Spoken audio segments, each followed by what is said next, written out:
Hello दोस्तों, आप सभी का स्वागत है हमारे यूट्यूब चैनल आशीष जी के अकेडमी पे। तो दोस्तों, जो आज का प्रैक्टिस सेट है ये भी हम लोग पर्यावरण का प्रैक्टिस सेट करेंगे। तो दोस्तों, हम लोग यह प्रैक्टिस सेट करेंगे, इसमें 30 क्वेश्चन है और 30 क्वेश्चन हम पूरा करेंगे। तो चलिए स्टार्ट करते हैं दोस्तों। और जो लोग नए जुड़ रहे हैं प्लीज़ चैनल को सब्सक्राइब कर लीजिएगा और बेल आइकन को दबा लीजिएगा और वीडियो को लाइक कर दीजिएगा। तो चलिए चलते हैं आगे। आज का पहला प्रश्न है, विटामिन ए प्रचुर मात्रा में होता है। किसमें होता है? गाजर में होता है, नींबू में होता है, सेव में होता है, चावल में होता है। तो विटामिन ए प्रचुर मात्रा में किसमें होता है आपको बताना है। इसमें से कौन सा ऑप्शन सही होगा? इसमें देखिए, जो विटामिन ए है वो प्रचुर मात्रा में पाया जाता है गाजर में, ठीक ना।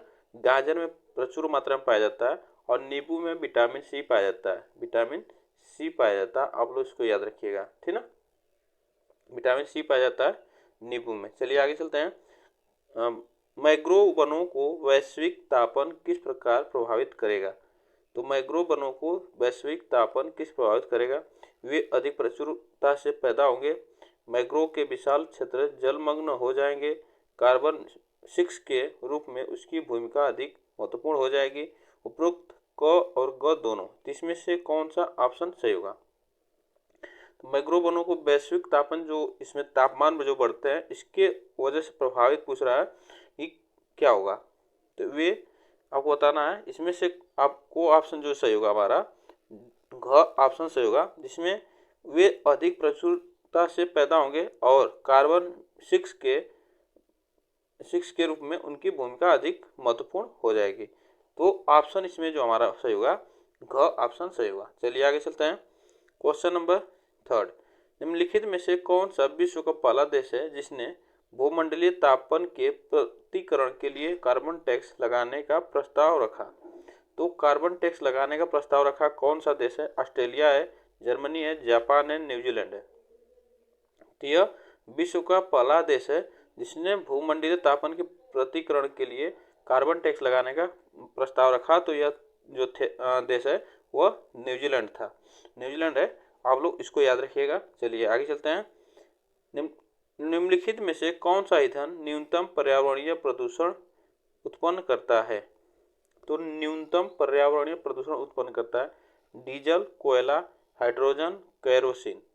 इसमें से कौन सा ऑप्शन सही होगा? जो कि न्यूनतम पर्यावरणीय प्रदूषण उत्पन्न करता है तो यह हाइड्रोजन है। आप लोग इसको याद रखिएगा, हाइड्रोजन यह कम मात्रा में प्रदूषण करता है। इसमें ऑप्शन हमारा घ सही होगा। चलिए ग सही होगा। चलिए आगे चलते हैं। क्वेश्चन नंबर, संक्रमण से शरीर किसके सहयोग से लड़ता है? संक्रमण से शरीर किसके सहयोग से लड़ता है? प्लाज्मा, यकृत, अच्छे आहार, प्रतिरक्षा प्रणाली। तो यह आपको बताना है। संक्रमण से जो शरीर है वह किसके सहयोग से लड़ता है? तो यह लड़ता है किसके सहयोग से? तो प्रतिरक्षा प्रणाली से लड़ता है। आप लोग इसको याद रखिएगा, प्रतिरक्षा प्रणाली से लड़ता है जो शरीर है हमारा, के साथ लड़ता है संक्रमण से। जोंक निम्नांकित में से किस प्रकार का बाह्य परजीवी होता है? जोंक जो होता है यह किस प्रकार का बाह्य परजीवी होता है? तृणभक्षी, मांसभक्षी, सर्वभक्षी, रक्त पिचासु। आपको बताना है। जो जोंक होती है आपको उसको बताना है, यह बाह्य परजीवी होता है। तो इसमें ऑप्शन कौन सा सही होगा? तो यह क्या करता है? जो जोंक होता है तो यह रक्त पिचासी होता है, यह रक्त को चूसता है। तो ऑप्शन इसमें जो हमारा सही होगा घ सही होगा। चलिए आगे चलते हैं। शीत ऋतु में पशुओं के प्रसुप्ति काल को अंग्रेजी में क्या कहते हैं? शीत ऋतु में पशुओं के प्रसुप्ति काल को अंग्रेजी में क्या कहते हैं? Aestivation, regeneration, hibernation, mutation. तो इसमें से कौन सा ऑप्शन सही होगा? शीत ऋतु में पशुओं के प्रसुप्ति काल को अंग्रेजी में क्या कहते हैं? तो इसमें से कौन सा ऑप्शन सही होगा? तो शीत ऋतु में पशुओं के प्रसुप्ति काल को अंग्रेजी में कहते हैं हाइबरनेशन। इसमें ऑप्शन ग सही होगा, ठीक है। ऑप्शन इसमें ग सही होगा, ठीक। चलिए आगे चलते हैं। क्वेश्चन नंबर 8, सूर्य की सतह पर हाइड्रोजन के अलावा दूसरा कौन सा तत्व बहुतायत से पाया जाता है? तो सूर्य की सतह पर हाइड्रोजन के अलावा दूसरा कौन सा तत्व है जो बहुतायत से पाया जाता है? Helium, neon, argon, oxygen. आपको बताना इसमें से कौन सा ऑप्शन सही होगा। देखिए जो सूर्य की सतह है उसमें हाइड्रोजन सबसे ज़्यादा पाया जाता है, उसके बाद दूसरा जो तत्व है वह हीलियम है, ठीक ना। यह दूसरा तत्व जो हीलियम है यह बहुतायत ज़्यादा मात्रा में पाया जाता है। चलिए आगे चलते हैं। निम्नलिखित में से कौन सा शब्द समूह आपस में निकट रूप से संबंधित है? तो कौन सा शब्द समूह है जो आपस में निकट रूप से संबंधित है? मच्छर डेंगू, लव गुण, मच्छर मलेरिया, एनीमिया रक्त अल्पता और लव। इसमें लव मलेरिया, एनीमिया रक्त, लव हीमोग्लोबिन, एनीमिया आंवला, इसमें से कौन सा ऑप्शन सही होगा? जो शब्द समूह है आपस में निकटतम संबंधित है, तो देखिए इसमें जो सबसे अच्छा हमारा ऑप्शन सही होगा, इसमें घ ऑप्शन सही होगा। लव हीमोग्लोबिन, एनीमिया आंवला, यह जो ऑप्शन सही होगा हमारा यह सही है, ठीक ना। चलिए आगे चलते हैं। क्वेश्चन नंबर डैश डैश के लिए मछली घर एक्वेरियम में हवा वाला पंप रखा जाता है। तो एक्वेरियम में जो हवा वाला पंप होता है वो रखा जाता है मछली एक्वेरियम की शोभा बढ़ाने के लिए, पानी को साफ करने के लिए, जलीय पौधों को अधिक कार्बन डाइऑक्साइड उपलब्ध कराने के लिए, अधिक ऑक्सीजन को पानी में घुलने के लिए। इसमें से कौन सा ऑप्शन सही होगा? तो देखिए जो मछली एक्वेरियम होता है, मछली घर होता है, उसमें क्या किया जाता है, पंप जो लगाया जाता है वो अधिक ऑक्सीजन को पानी में घुलने के लिए लगाया जाता है, जिससे मछली को ऑक्सीजन मिलता रहे, ठीक। चलिए आगे चलते हैं। क्वेश्चन नंबर 11, निम्नलिखित में से कौन सा चांद की सतह की विशेषताओं के बारे में सबसे अच्छा वर्णन करता है? तो चांद की सतह में के बारे में सबसे अच्छा वर्णन करता है कौन सा है? हवा नहीं, गुरुत्व नहीं, पानी नहीं, हवा नहीं, गुरुत्व नहीं, समतल सतह, पानी नहीं है, पर्याप्त हवा है, ऊंचे पहाड़ है, और पानी नहीं है, गहरे गड्ढे, ऊंचे पहाड़ है। तो इसमें से कौन सा आपको बताना ऑप्शन सही होगा? देखिए इसमें जो चांद की सतह है उसकी विशेषता सही बताता है, पानी वहाँ पे नहीं है, और गहरे गड्ढे है, और ऊंचे पहाड़ है, जो कि चंद्रमा के आप देखे होंगे चंद्रमा में जैसे जब चांद खिलता है तो निकलता है तो उसमें आप देखें धब्बा धब्बा दिखाई देता है। तो इसमें हमारा ऑप्शन घ सही होगा, ठीक ना। चलिए आगे चलते हैं। विश्व कछुआ संरक्षण दिवस कब मनाया जाता है? विश्व कछुआ संरक्षण दिवस कब मनाया जाता है? 23 मार्च को, 23 मई को, 16 अक्टूबर को, 5 दिसंबर को। तो विश्व कछुआ संरक्षण दिवस कब मनाया जाता है आपको बताना, इसमें से कौन सा ऑप्शन सही होगा? तो देखिए विश्व कछुआ संरक्षण दिवस जो मनाया जाता है यह 23 मई को मनाया जाता है। आप लोग इसको याद रखिएगा, 23 मई को मनाया जाता है। इसमें ऑप्शन हमारा जो सही होगा ख सही होगा, ठीक। चलिए आगे चलते हैं। प्रकाश संश्लेषण की दर कितने तापमान पर अधिकतम होती है?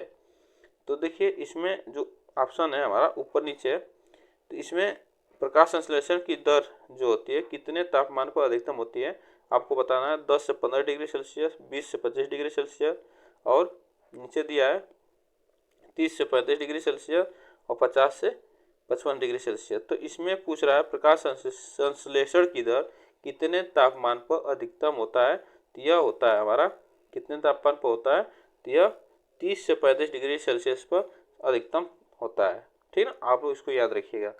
चलिए आगे चलते हैं। निम्नलिखित में से किस देश के वनों में सर्वाधिक जैव विविधता पाई जाती है? तो किस देश के वनों में सर्वाधिक जैव विविधता पाई जाती है? भारत, ब्राजील, नेपाल, दक्षिण कोरिया।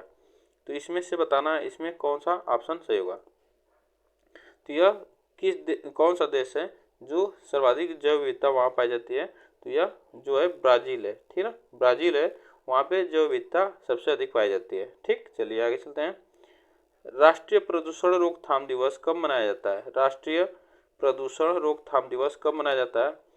इसमें आपको बताना है 2 दिसंबर, 5 दिसंबर, 16 दिसंबर, 30 दिसंबर। तो राष्ट्रीय प्रदूषण रोकथाम दिवस कब मनाया जाता है आपको बताना है, इसमें कौन सा ऑप्शन सही होगा? तो देखिए राष्ट्रीय प्रदूषण रोकथाम दिवस जो मनाया जाता है यह 2 दिसंबर को मनाया जाता है। आप लोग इसको याद रखिएगा। 1 दिसंबर को मनाया जाता है एड्स दिवस, और 2 दिसंबर को राष्ट्रीय प्रदूषण रोकथाम दिवस मनाया जाता है। इसको आप लोग याद रखिएगा। चलिए आगे चलते हैं। भारत में जीवाश्म फोसिल नेशनल पार्क कहाँ अवस्थित है, स्थापित है किया गया है? तो जीवाश्म नेशनल पार्क कहाँ स्थापित किया गया? बरेली में, मंडला मध्य प्रदेश में, गाजियाबाद उत्तर प्रदेश में, कासगंज उत्तर प्रदेश में। तो यह जीवाश्म नेशनल पार्क कहाँ स्थापित किया गया है, यह आपको बताना है। तो यह जीवाश्म जो नेशनल पार्क है यह मंडला में अवस्थित किया गया है, जो कि मध्य प्रदेश में है। ठीक ना, मंडला जो कि मध्य प्रदेश में है, यह जीवाश्म नेशनल पार्क है।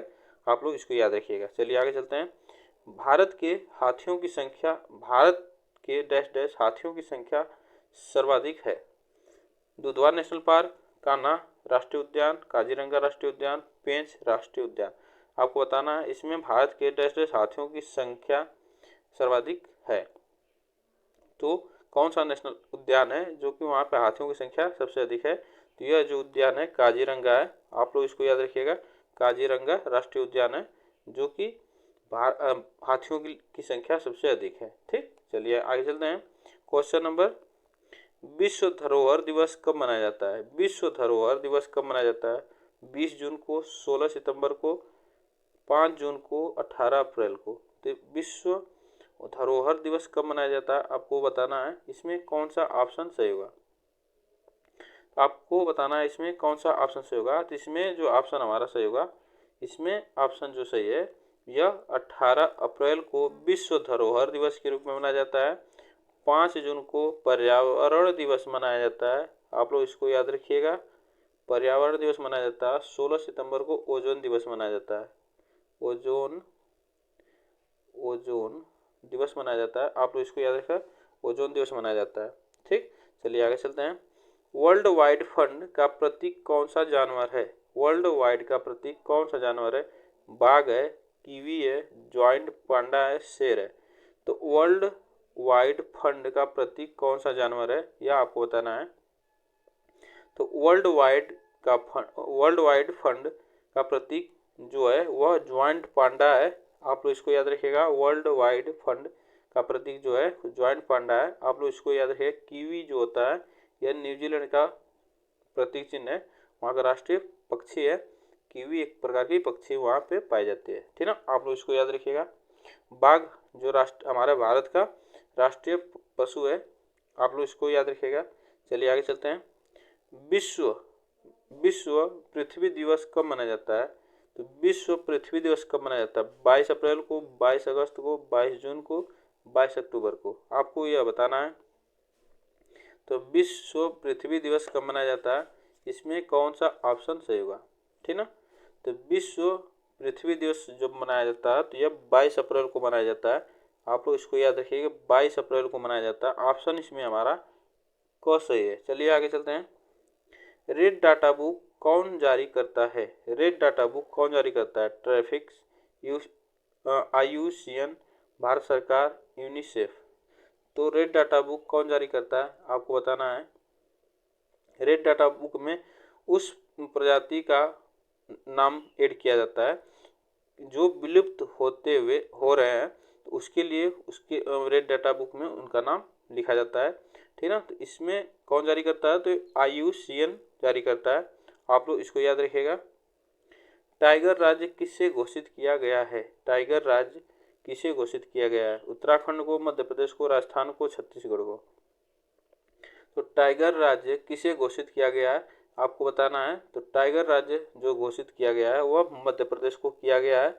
इसमें ऑप्शन हमारा ख सही है। राष्ट्रीय टाइगर राज्य जो है मध्य प्रदेश को घोषित किया गया है। चलिए आगे चलते हैं। भारत का राष्ट्रीय स्तनी है, भारत का राष्ट्रीय स्तनी है, शेर है, चीता है, बाघ है, हाथी है। तो भारत का राष्ट्रीय स्तनी है, आपको बताना है। तो यह आपको बताएं कि भारत का राष्ट्रीय स्तनी क्या है? बाघ है। ठीक ना, इसी को थोड़ा सा लैंग्वेज में चेंज कर दिया है। भारत का राष्ट्रीय स्तनी क्या है? बाघ है। आप लोग इसको याद रखिएगा। चलिए आगे चलते हैं। ग्रीन पीस क्या है? ग्रीन पीस क्या है यह आपको बताना है। ग्रीन पीस क्या है? वृक्षारोपण कार्यक्रम, एशियाई सुरों का राष्ट्रीय उद्यान, पर्यावरण समर्थकों का एक गैर सरकारी अंतर्राष्ट्रीय संगठन, हरित क्रांति। तो ग्रीन पीस क्या है, इसमें कौन सा ऑप्शन सही होगा? तो देखिए जो ग्रीन पीस है यह पर्यावरण समर्थकों का एक गैर सरकारी अंतर्राष्ट्रीय संगठन है। जो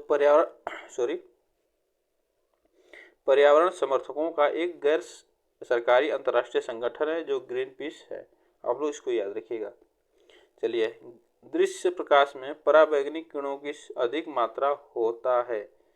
तो दृश्य प्रकाश में पराबैंगनी किरणों की अधिक मात्रा होता है लंग कैंसर, त्वचा कैंसर, ब्लड कैंसर, उपरोक्त सभी। तो उससे दृश्य प्रकाश में जो बैंगनी किरण से अधिक मात्रा से होता है, क्या होता है, तो इसमें जो होता है वह त्वचा कैंसर हो जाता है।